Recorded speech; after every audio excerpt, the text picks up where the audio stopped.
Président, monsieur le secrétaire d'État. Merci de recevoir.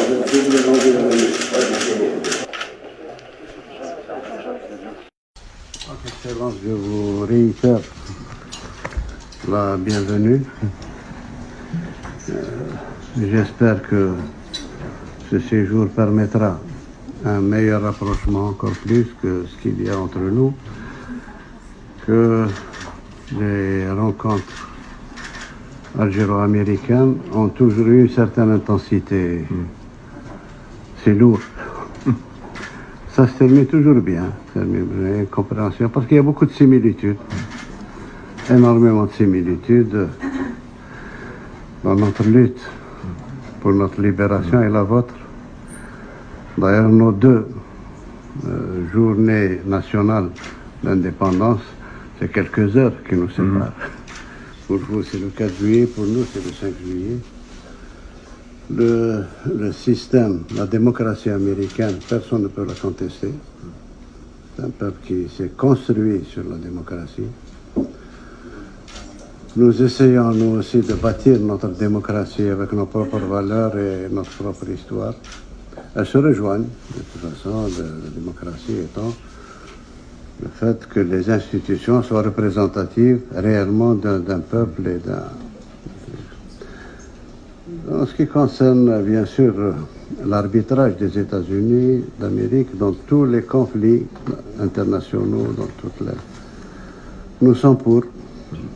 Nous sommes, vous savez, peut-être nous sommes des rêveurs, peut-être, mais on rêve d'un monde plus équilibré, d'un monde où la liberté est mieux défendue, d'un monde où nous faisons ce que nous pouvons avec nos moyens. Et dans notre environnement, parfois on est compris, parfois on est incompris. Vous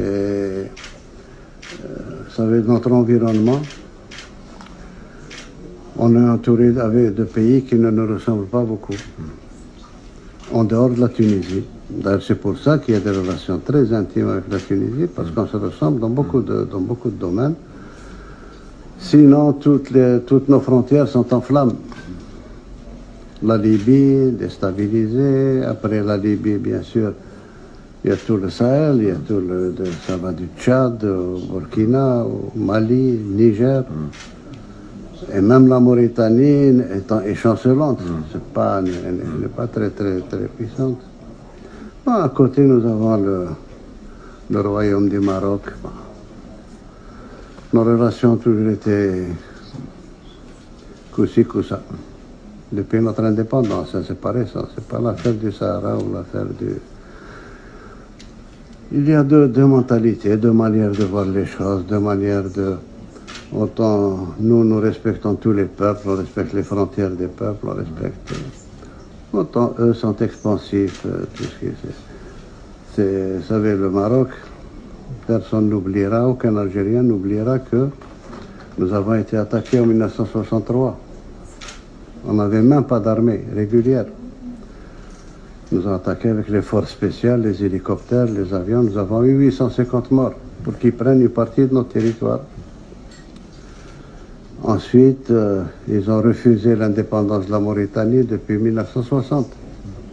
Bien qu'elle soit membre de l'ONU, qu'elle a ses ambassadeurs, etc. Mais le royaume du Maroc avait des prétentions territoriales sur toute la Mauritanie. Et il a fallu attendre 1972, ici, pour que le roi du Maroc accepte de serrer la main au président mauritanien. Qu'il reconnaisse, enfin 12 ans après, qu'il reconnaisse. Alors que pendant 12 ans, dans le gouvernement marocain, il y a toujours eu le ministre des territoires mauritaniens. Ensuite, il y a eu cette fameuse affaire du Sahara où ce qu'on dit est tout à fait contraire à ce qui a été signé. Notre tort, peut-être, notre défaut, c'est de la continuité dans la gestion d'un dossier. Depuis bien avant 1975. Mais les tensions qui existent entre nous ne sont pas dues, contrairement à ce qu'ils disent, ne sont pas du tout dues à l'histoire du Sahara occidental. Pas du tout. C'est d'autres problèmes. Ils ont toujours voulu déstabiliser l'Algérie, je ne sais pas pourquoi. alors que nous avons toujours protégé le Maroc. Toujours. On n'a jamais été regardant dans nos relations, mais c'est pas normal quand même que 60 ans d'indépendance, que les frontières soient fermées pendant 40 ans.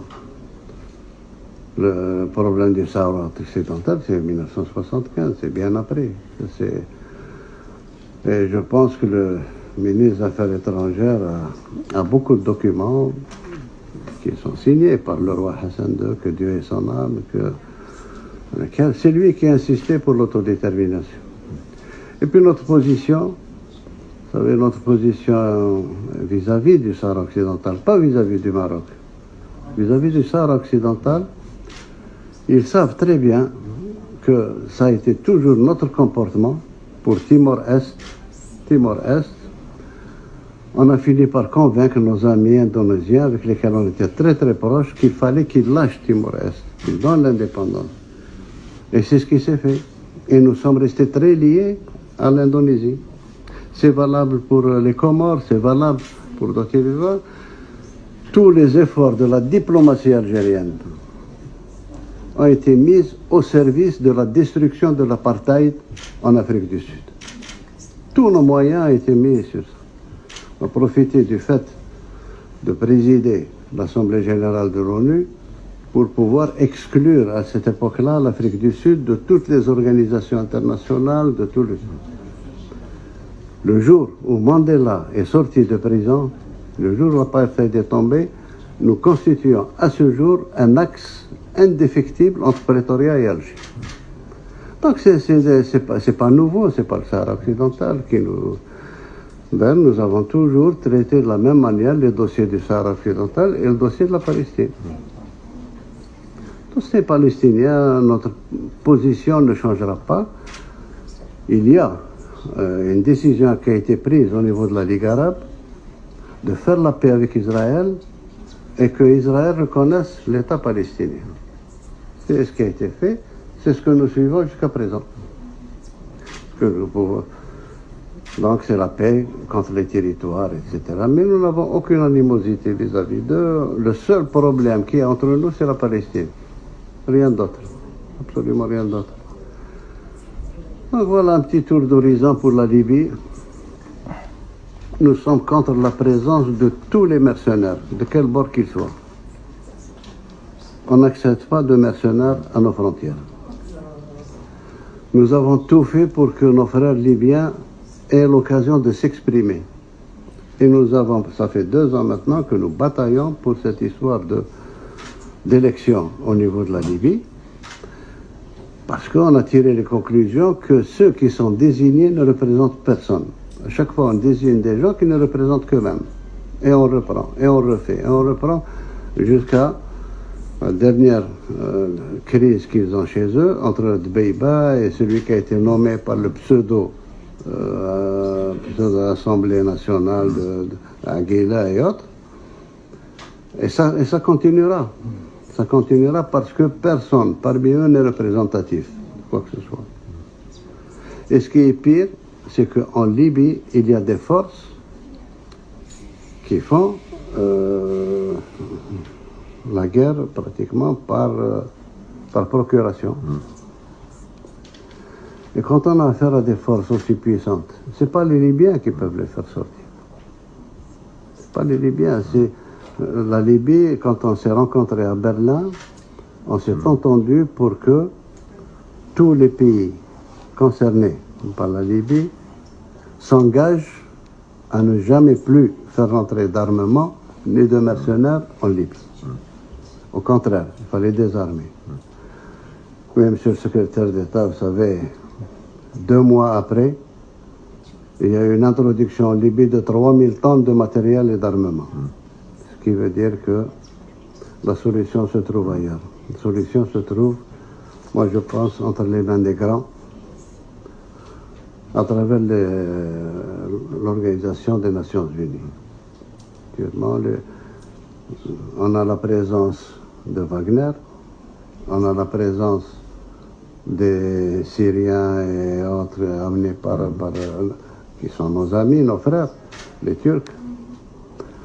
Il y a les Janjaouides du Soudan, il y a les mobilisés du Tchad, il y a. Et chacun, ils sont 3 ou 4 puissances à se faire la guerre en Libye. Qui n'est pas la guerre des Libyens. Les Libyens n'ont rien à voir avec ça. C'est pour ça qu'on a dit que si on veut que la Libye soit reconstruite sur des bases démocratiques, il faut des élections à la base. Des élections à la base. On peut le faire. On peut aider à organiser. Et ce que je dis est très faisable. Très faisable pourvu qu'il y ait de la volonté politique pour le faire. On sortirait avec une assemblée élue. Ensuite, tout le monde peut aider à la reconstruction de l'État libyen à partir de l'Assemblée, le gouvernement, le président, etc. Ceux qui ont des arrière-pensées de remplacer l'ex-président décédé, c'est ceux qui veulent régler le problème à partir du sommet. Désigner un président, élire un président pour que lui fasse ce qu'il veut et s'oriente vers ceci ou vers ceci. Ça, c'est pas de la démocratie. Démocratie à la base. Donc ça, c'est pour le problème libyen. Pour le problème tchadien, Tchad, à force d'être utilisé depuis 3 décennies ou 4 décennies, c'est pas récent. Très utilisé par les Libyens. Aujourd'hui, ils ont créé des forces capables de combattre. Des forces organisées capables de combattre et capables de déstabiliser. Ce qui rend très fragile le Niger et très fragile encore le Burkina Faso. Le Mali, n'en parlons pas. Et puis, je vous parle à cœur ouvert, monsieur le secrétaire d'État. Personnellement, je n'ai jamais compris comment on est arrivé à cette situation. Ça a coïncidé de manière arithmétique et de manière mécanique avec la chute de la Libye. Et l'armement a commencé à se déverser sur le Sahel.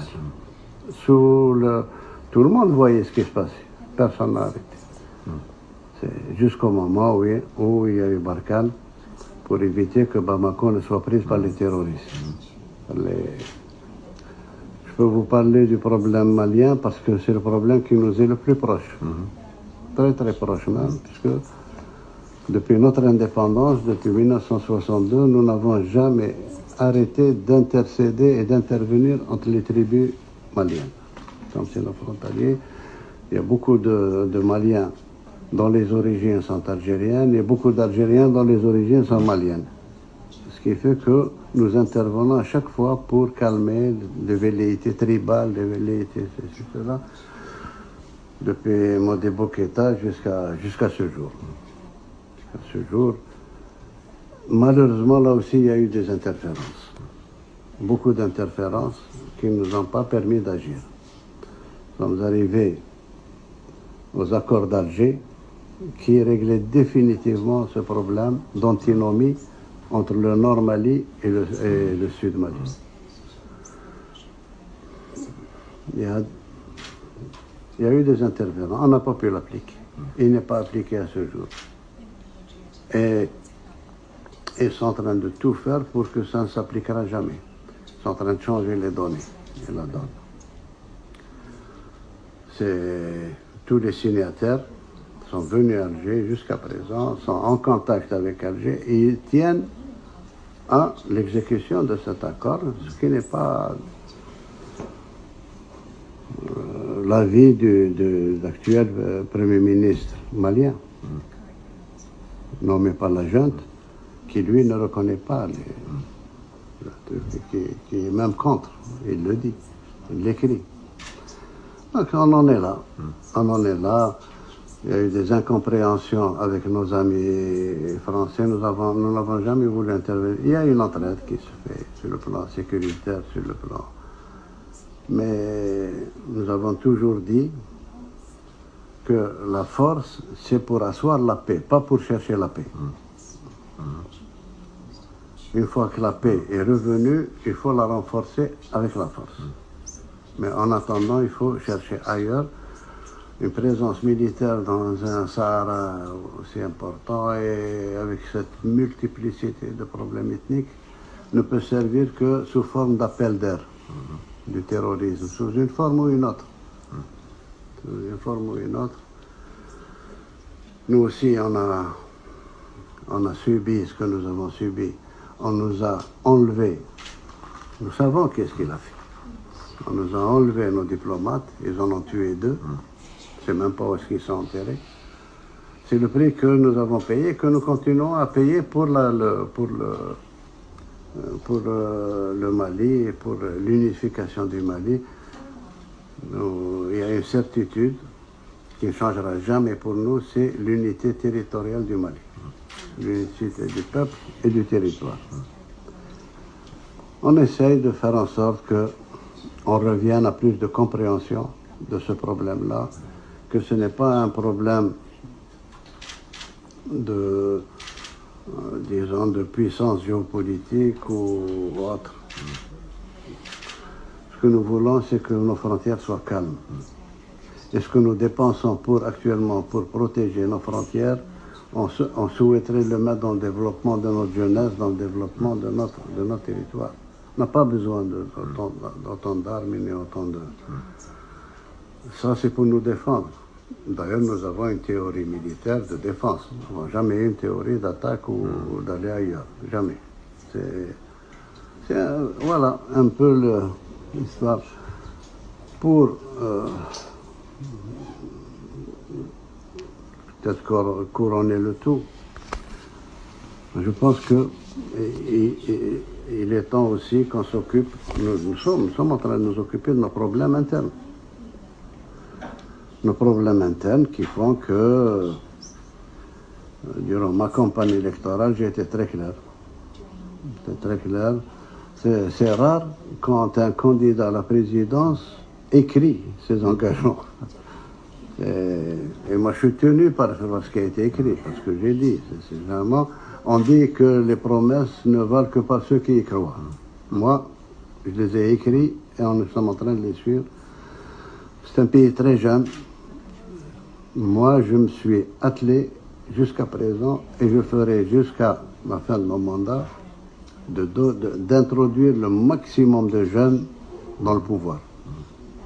De remettre le pouvoir pratiquement à ces jeunes-là. On a ouvert, j'ai éliminé pratiquement tout ce qui faussait les élections chez nous, l'argent, la tricherie, etc. Les élections que nous avons eues, aussi bien présidentielles, législatives que locales, nous avons gagné une chose, pour la première fois, opposition ou non-opposition, personne n'a dit qu'il y a eu tricherie dans les résultats. Ça, c'est déjà un résultat, un acquis énorme dans un pays du tiers-monde. Donc, nous sommes arrivés à introduire énormément de jeunes à l'Assemblée nationale pour qu'ils apprennent à légiférer pour le pays, ils apprennent quels sont les méandres de la politique. Nous sommes en train de le faire. On l'a fait aussi pour les élections locales. On a encouragé beaucoup de jeunes à se présenter pour la gestion des mairies et des gestions des assemblées de wilaya. Nous avons mis en place l'observatoire de la société civile. On en parle depuis 4 décennies. Maintenant, il est là. Il a été même constitutionnalisé. Nous sommes en plein préparatif du Conseil national, du Conseil supérieur de la jeunesse, qui sera pratiquement un parlement des jeunes pour tout ce qui les concerne, etc. Sur le plan économique, nous luttons avec toute l'énergie nécessaire contre la corruption, contre tout ce qui a sali notre pays et qui a détourné l'argent du pays alors qu'il aurait dû aller vers le peuple et vers le développement de ce pays-là. Nous continuons à lutter comme ça. Sur le plan de l'investissement, nous sommes en train de préparer, peut-être pour 1 mois ou 1 mois et demi, nous allons avoir le code des investissements. J'ai exigé que ce code-là soit valable pendant 10 ans. pendant 10 ans, on n'aura pas le droit de toucher une virgule pour permettre l'investissement, pour permettre libérer au maximum les IDE, l'investissement étranger et même l'investissement national, mettre toutes les barrières nécessaires pour qu'on s'éloigne définitivement de tout ce qui a été fait par l'oligarchie qui est partie, etc. Qui a été très lié avec la mafia russe, mafia italienne, mafia de tout truc, et qui ont détourné tout l'argent du pays. On essaie d'en faire profiter les jeunes. Ma vision est que ce pays-là est jeune, il faut qu'il soit pris en charge par les jeunes, aussi bien politiquement qu'économiquement. Et c'est pour ça que nous favorisons à un point pratiquement sans limite de start-up. J'ai pris un ministre, très jeune ministre de 26 ans, qui est chargé de start-up, qui fait du bon travail, du très très bon travail. Et on sent qu'il y a un vent en Algérie de start-up. Tout le monde s'y met, les jeunes, les moins jeunes, etc. Nous sommes pour la micro et petite entreprise. Ça donne beaucoup plus que les gros investissements qu'on a eus jusqu'à présent. Nous sommes très crédibles parce que nous avons les moyens financiers de transférer les dividendes, les bénéfices des entreprises, ça ne pose aucun problème. La gestion économique du pays que nous redressons quotidiennement a fait que aujourd'hui, en Afrique du Nord aussi, Maghreb compris, nous sommes le seul pays qui n'est pas endetté, le seul pays qui a donné cette dynamique dans la lutte anti-corruption. Et nous assumons pratiquement toute notre politique. Alors, bien sûr, nous avons de très très grands projets structurants pour le pays. Premier projet, c'est reprendre notre agriculture, parce qu'en principe, avec un pays aussi vaste, on peut servir l'Afrique en matière de grains, en matière de session. On peut le faire.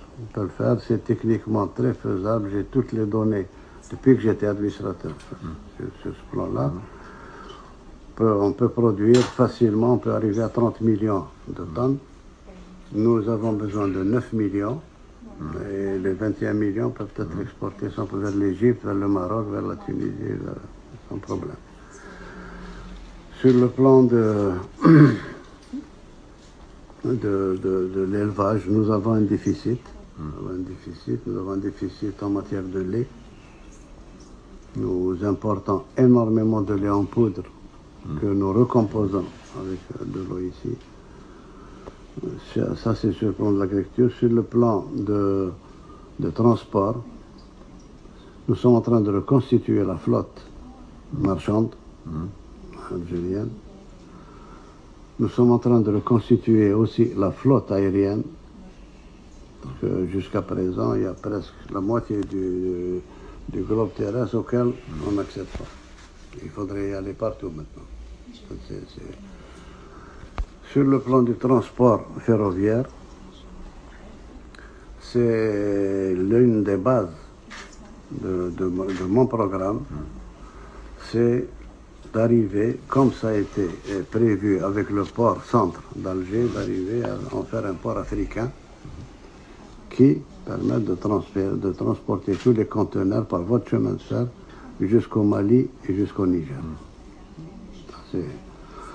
Nous avons travaillé sur ça avec nos propres moyens. Actuellement, nous sommes à Béchar.